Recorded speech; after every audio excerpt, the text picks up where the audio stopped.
ថ្ងៃនេះគឺខ្ញុំលើកពីប្រភពនៃបញ្ហាដែលធ្វើឲ្យកស៊ូរបស់យើងបាទប្រេះសម្បកអញ្ចឹងណាបាទប្រេះសម្បកឬក៏លក្ខណៈមួយបាទពុកគល់បាទនេះ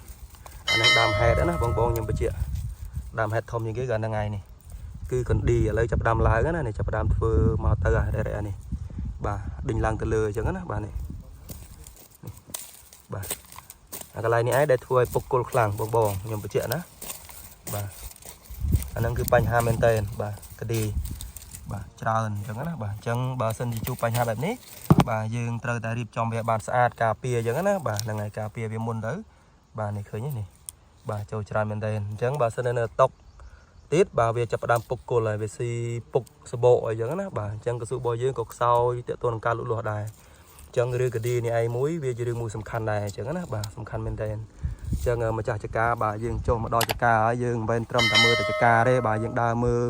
គល់ផងអញ្ចឹងណាបាទក្រៃមានបញ្ហាបែបហ្នឹងបាទអញ្ចឹងវីដេអូនេះចែកលេខប៉ុណ្ណឹងបាទអរគុណបាទ